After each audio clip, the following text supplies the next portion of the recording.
Bismillahirrahmanirrahim. Assalamu alaikum, my dear students. This is me, Bilal Ahmad, and you were watching my YouTube channel All Pak Forces. Students, आज की video में इंशाल्लाह हम general knowledge MCQs के part number 31 को discuss करेंगे। तो आप लोगों ने वीडियो के साथ एंड तक जुड़े रहना है और वीडियो को कहीं से भी स्किप नहीं करना। So without wasting any time, let's start the video. हमारा फर्स्ट एमसीक्यूज है Who developed the polio vaccine? Student first of all मैं थोड़ी सी बात करना चाहूँगा पोलियो पर कि पोलियो क्या है। बेसिकली स्टूडेंट पोलियो जो है हमारे पास एक ऐसा वायरस है जब आपके बच्चों को इफ़ेक्ट करता है तो उसकी वजह से आपके बच्चे पैरालाइज हो सकते हैं।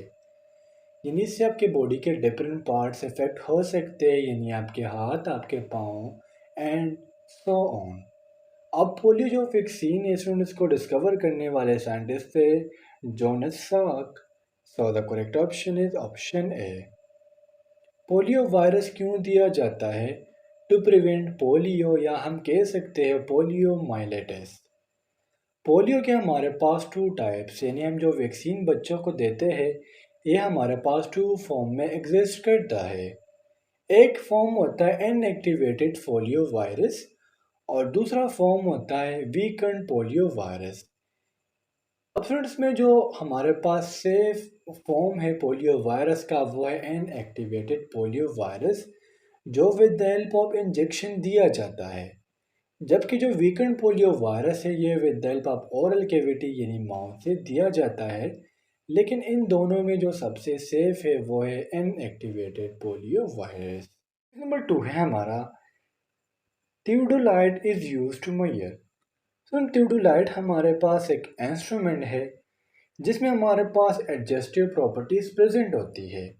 और थियोडोलाइट का जो मेन फंक्शन है स्टूडेंट्स वो है option D, mean measurement of both horizontal and vertical angles. तो जिस तरह मैंने आपको शुरू में बताया कि इसमें हमारे पास एडजस्टेबल प्रॉपर्टीज है, तो जिसकी वजह से आप हॉरिजेंटल और साथ साथ वर्टिकल एंगल्स दोनों को मेजर कर सकते हो। नंबर 3 है हमारा when is Nakba day observed. Students, date को जानने से पहले हम थोड़ी सी बात करेंगे नकबा डे के ऊपर कि नकबा डे क्या है। बेसिकली स्टूडेंट 15 मई 1948 को इसराइल ने किया क्या, 7 लाख फ़लस्तीनियन को उनके घरों से निकाला, उनकी ज़िंदगी को तबाह बर्बाद करके उनके घरों को छीन लिया। तो नकबा डे इसे कहते हैं और हर साल 15 मई को ये मनाया जाता है। So the correct option is option ए। और इस तरह अगर आपको एमसीक्यूज में आ जाए कि Nakba day for the first time कब सेलिब्रेट किया गया, कब इसके खिलाफ एहतजाज किया गया, तो वो था 15 मई 1948। नंबर 4 है हमारा name of the Bill Gates futuristic city will be. तो बिल गेट्स आप लोग जानते होंगे जो माइक्रोसॉफ्ट के ऑनर है। जितने भी माइक्रोसॉफ्ट विंडोज़ है, पावर पॉइंट से, ये सारे बिल गेट्स के इन्वेंट किए गए चीज़ें हैं जो हमारे लैपटॉप्स, मोबाइल और कंप्यूटर्स में चलते रहते हैं थ्रू आउट द वर्ल्ड। और बिल गेट्स की हमारे पास जो फ्यूचरिस्टिक सिटी होगी वो है कि Belmont. So the correct option is option A. Belmont जो स्टूडेंट्स ये गवर्नमेंटल सिटी है ऑफ ऑस्ट्रेलिया। नंबर 5 है हमारा when king of England was forced to sign the Magna Carta. So Magna Carta जो है ये बेसिकली एक पीस एग्रीमेंट था अनपॉपुलर किंग के दरमियान और जो उधर के रेबिलियन थे उनके दरमियान, जिसको साइन करने वाले थे king John. So the correct option is option D. King John ने ये जो एग्रीमेंट था या ये जो हमारे पास मुआहदा था ये साइन किया था 15 जून 1215 को। नंबर 6 है हमारा what is the national sport of New Zealand. तो जिस तरह हमारा कौमी खेल हॉकी है, तो इस तरह न्यूजीलैंड का जो कौमी खेल है वो है rugby union. So the correct option is option D. Rugby union को हम स्टूडेंट सिंपली रग्बी गेम कहते हैं। जिसमें टोटल 15 प्लेयर्स होते हैं और इसमें एक ओवल शेप बॉल होता है और उसको अपने हाथ में भाग के ले जाना होता है। इसको रुगबाई गेम क्यों कहते हैं? बेसिकली ये गेम फ्रेंड्स न्यूजीलैंड के एक स्कूल रग्बाई स्कूल में फॉर द फर्स्ट टाइम खेला गया, जिसकी वजह से इस गेम को रग्बाई यूनियन कहते हैं। एक्सक्यूज नंबर 7 है हमारा, MIT is the spy agency of. तो फर्स्ट ऑफ ऑल MIT क्या है? MIT मीन मिली इस्तानबुलात तस्किलाती, और यह हमारे पास स्पाई एजेंसी है टर्की की। So the correct option is option D, जिसको हम सिंपली नाम देते हैं national intelligence organisation. Excuse number 8 है हमारा, during the first world war which country sign the peace treaty with Germany. सुन, वर्ल्ड वॉर वन जो है या वर्ल्ड वॉर जो है, ये बेसिकली टू फोर्सेस के दरमियान लड़ा गया। एक थे एलाइड फोर्सेस और दूसरे थे सेंट्रल पावर्स। एलाइड फोर्सेस ये जंग जीत गई थी और वर्ल्ड वॉर के दरमियान मतलब से 1917 की बात हो रही है, वर्ल्ड फर्स्ट वॉर की बात हो रही है जो 1914 से स्टार्ट हुआ था और 1918 में एंड हुआ था। सो 1917 में रशिया ने एग्रीमेंट किया था पीस का। So the correct option is option C. अब सुन, चूंकि वर्ल्ड वॉर की बात हो रही है तो हम वर्ल्ड वॉर टू को भी थोड़ा सा जान लेते हैं।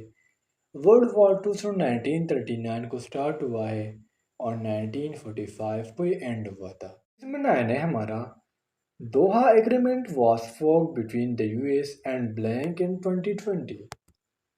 सुन, दोहा एग्रीमेंट जो था ये यूएस और तालिबान के दरमियान किया गया था। So the correct option is option B. अब स्टूडेंट्स के एग्जाम में ये क्वेश्चन आ रहा होगा कि सर दोहा एग्रीमेंट क्यों किया गया। बेसिकली स्टूडेंट्स आप लोगों को पता होगा कि अफगानिस्तान में शुरू से पीस तो था ही नहीं, अमन था ही नहीं। तो ये एग्रीमेंट जो हुआ था ये तालिबान और यूएस के दरमियान इसलिए हुआ था ताकि अफगानिस्तान में एक सुकून भरी ज़िंदगी ला सके। क्वेश्चन नंबर 10 है हमारा, in which year did JF-17 Thunder aircraft production start in China. सुन, JF-17 थंडर ये एक पाकिस्तानी एयरक्राफ्ट है जिसको बनाने वाले थे चाइना, यानी चाइना और पाकिस्तान दोनों ने मिलकर JF-17 थंडर बनाया है।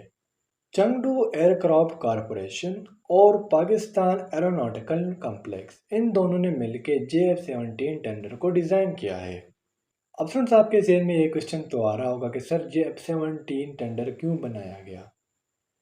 तो फ्रेंड्स से पहले जो जहाज़ थे मिराज 2 या A5C तो वो इतने डिवेलप्ड नहीं थे, लेकिन JF-17 थंडर जब से चाइना ने और पाकिस्तान ने मिलकर बनाया है, एक तो ये लो वेट है और साथ साथ ये एक फाइटर जहाज़ है, तो जिसकी वजह से लॉन्च किया गया था 2003 में। So the correct option is option B.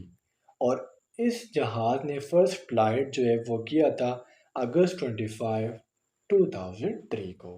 है हमारा, who is the current CEO of chat GPT. Friend chat GPT आप लोग जानते होंगे, अगर स्टूडेंट्स हो बहुत ज़्यादा स्टूडेंट इसको नकल के लिए इस्तेमाल करते हैं। और इसके हमारे पास जो करंट CEO है वो है Sam Altman. So the correct option is option C. Basically student chat GPT को बनाने वाले ही थे सैम अल्टमैन। एक्सक्यूज नंबर 12 है हमारा, in which year did America join second world war. और जिस तरह मैं आपको शुरू में बता चुका हूँ कि सेकेंड वर्ल्ड वॉर 1939 से स्टार्ट हुआ था और 1945 में ये एंड हुआ है, और अमेरिका ने वर्ल्ड वॉर टू को ज्वाइन किया था 1941 में। So the correct option is option C. Number 13 है हमारा, who is the current president of United States of America. USA के हमारे पास करंट प्रेसिडेंट कौन है। So the correct option is option B, mean Joe Biden. Number 14 है हमारा, cyclone Mocha affected Bangladesh and which country. तो साइक्लोन मोचा बेसिकली हुआ क्या था कि बांग्लादेश और म्यांमार ये दोनों ऐसे कंट्रीज थे जिनमें बारिशें, फ्लड, स्टॉर्म ये स्टार्ट हो गए थे। तो साइक्लोन मोजा किस चीज़ को कहते हैं? जब एक कंट्री में फ्लड, रेन्स, स्टॉर्म्स और हर टाइम लाइटनिंग और बादल आए हो, तो इसे हम नाम देते हैं साइक्लोन मोचा का। और इसने बांग्लादेश और साथ साथ म्यांमार कंट्री को इफेक्ट किया था। So the correct option is option A. Question number 15 है हमारा, Chernobyl nuclear power plant is located in. तो जो चर्बोनाइल न्यूक्लियर पावर है ये लोकेट है यूक्रेन में। So the correct option is option B. जिस तरह नेम इंडिकेट कर रहा है कि एक न्यूक्लियर पावर है जो 26 सितंबर 1977 को बनाया गया था और दिसंबर 15, 2000 को ये बंद किया गया। तो स्टूडेंट्स ये थे आज के हमारे जनरल नॉलेज के एमसीक्यूज। उम्मीद करता हूँ आपको तमाम एमसीक्यूज क्लियर हुए होंगे। और अगर फिर भी आप लोगों को कोई कन्फ्यूजन हो, कोई डाउट हो तो आप मुझसे कमेंट सेक्शन में पूछ सकते हो। इंशाल्लाह अगली वीडियो में मिलते हैं। तब तक के लिए मुझे इजाज़त दीजिए। मुझे अपने दुआओं में याद रखिए। अल्लाह हाफिज़।